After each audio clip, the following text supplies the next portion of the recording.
know they're going back and forth. I don't know. Yeah, I don't think they would matter. If he wants to make some money, Floyd want to make some money. It's not about the number.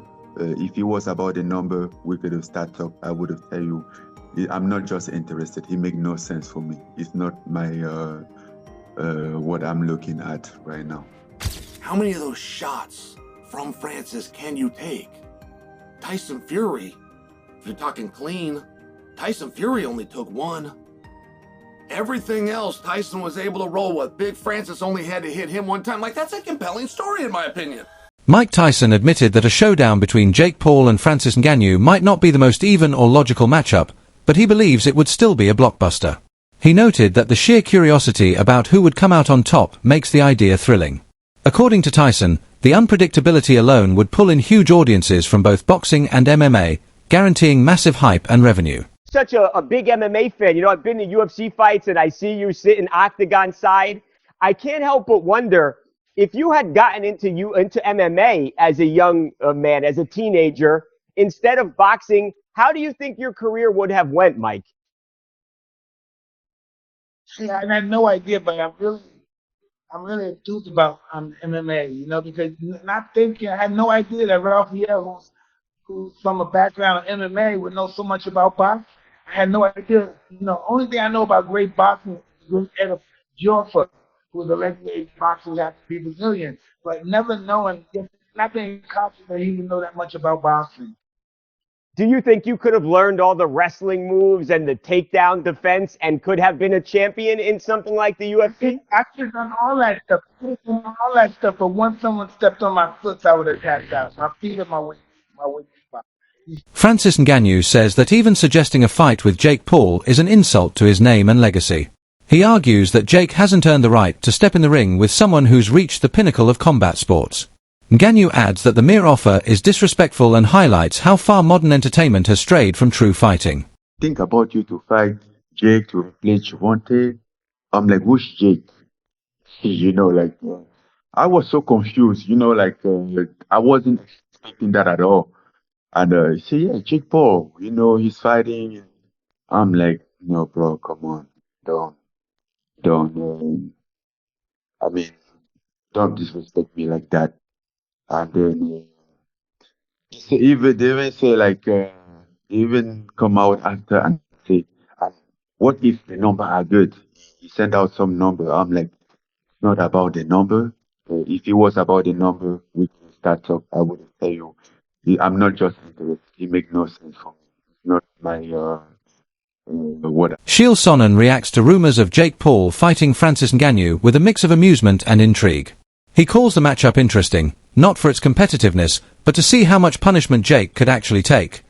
Sonnen jokes that Tyson Fury, one of the toughest heavyweight champions alive, was put on the canvas by a single clean shot from Ngannou.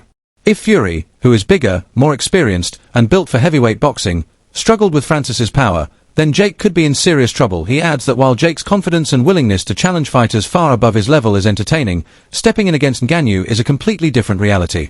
Jake doesn't have Fury's size, power, or chin, Sonnen notes. And if Fury could barely withstand one punch, it's hard to imagine Jake surviving even that. Tells this story.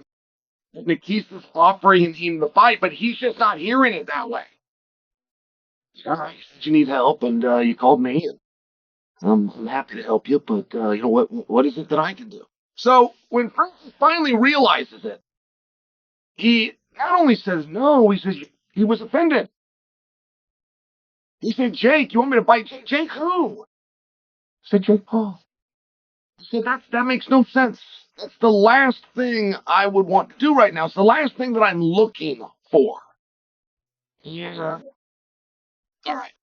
Now, that is a good and comical story. And I think that Jake Paul deserves a lot of credit for that. I would have really liked if that match would have gotten booked. I mean, I think that would just solve so many problems from a storyline perspective. And there's a story going on out there that has to do with courage. How you ever question combat athlete's courage, I think, is hard. How you ever question a boxer's courage, right? Well, you've only got two things you can do, and they both involve bludgeoning. You can't even grab a hold of the guy and try to squeeze him. You can only bludgeon and be bludgeoned Yeah, I think you're got an uphill battle to question somebody. But they have been very effective in doing just that. Jake, hey, you start with this NBA guy, even those MMA guys, they're not boxers. When you get around to the boxers, they weren't current boxers. When you get around to the current boxers, they're not big enough boxers. And I just loved it. When I heard that Francis Ngannou might be going against you, I loved it. What's that going to look like? How many of those shots from Francis can you take? Tyson Fury, talking clean, Tyson Fury only took one.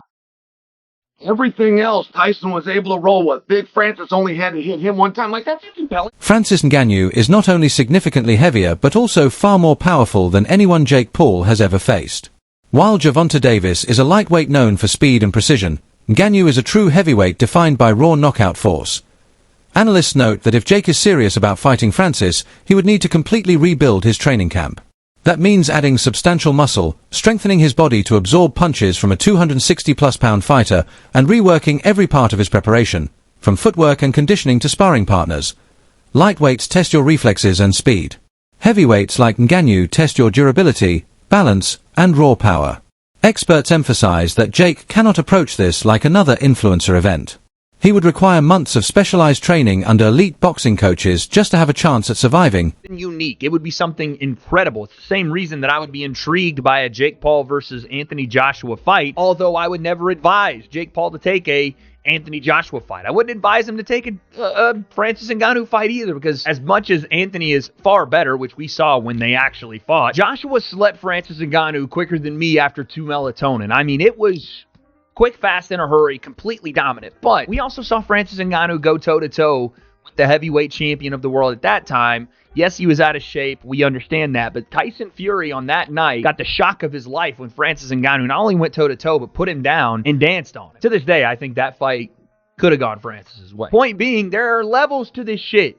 Not just in boxing, but in combat in general.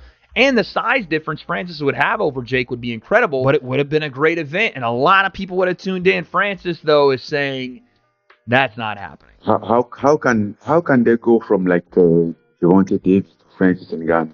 Like Gervonta Davis is a fantastic boxer, but and he's one shot knockout artist. But come on, like, the weight different and everything makes no sense.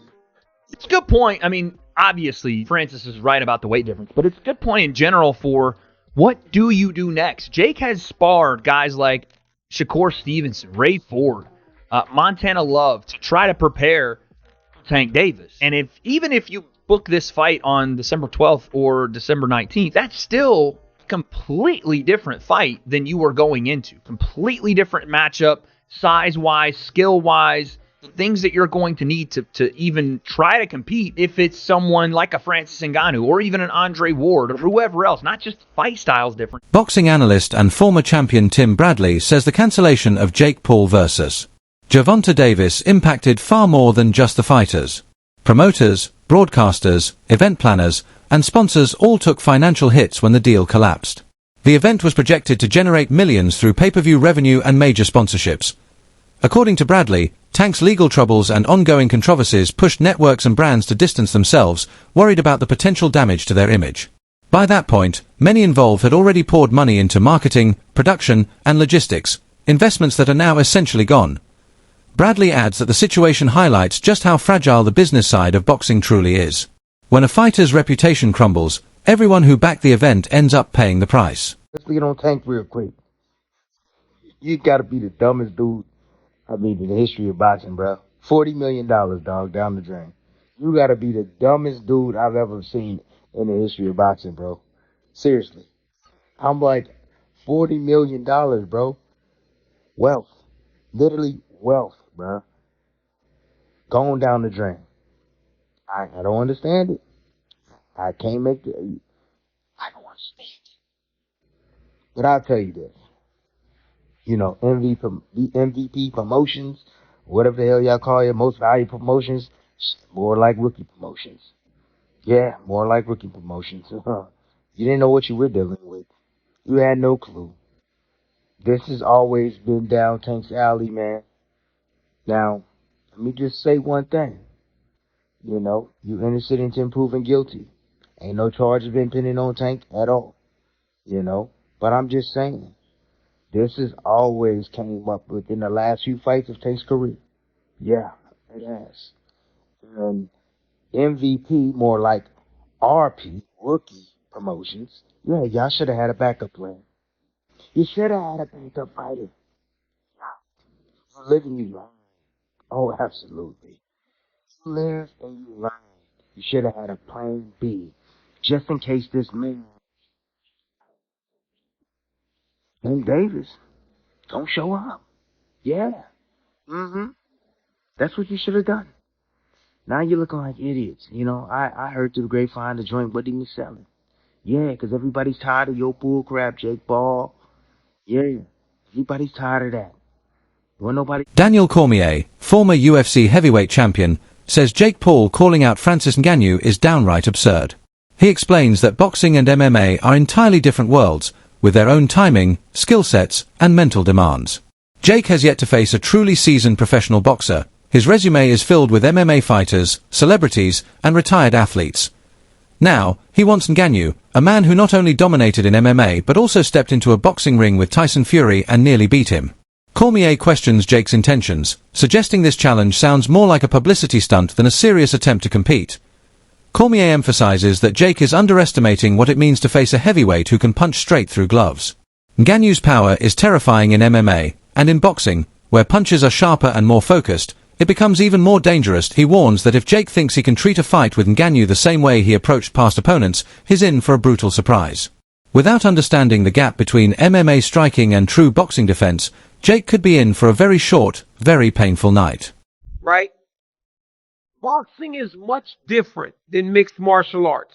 The target audience might be the same, but the demographics different. The places where people are brought up are different. There's bigger entourages in boxing. It's just a different world in boxing. We've known that from the very beginning. We know that Gervonta Davis was not going to just play to Jake Paul's rules. I still don't know exactly why this thing is falling apart, but it is falling apart bad. It is bursting at the seams. We are almost exactly where we should have never started. We should have never gotten started. But it did.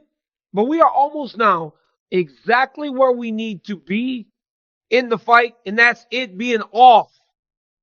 It being off. So, the CEO of Most Valuable Productions is a guy named Nikisa Badarian. He said, our team has worked closely with all parties to navigate the situation responsibly. While we will not be moving forward with this event, our plan still remains for Jake to headline on Netflix in 2025. Details regarding a new date, location, the new opponent, and additional bouts will be shared as soon as they are finalized. So, Gervonta Davis is out of the fight. Like I said, guys, we honestly should have never had a fight. We should have never had that fight even on the docket, but it was happening. You knew it had potential to be a nightmare.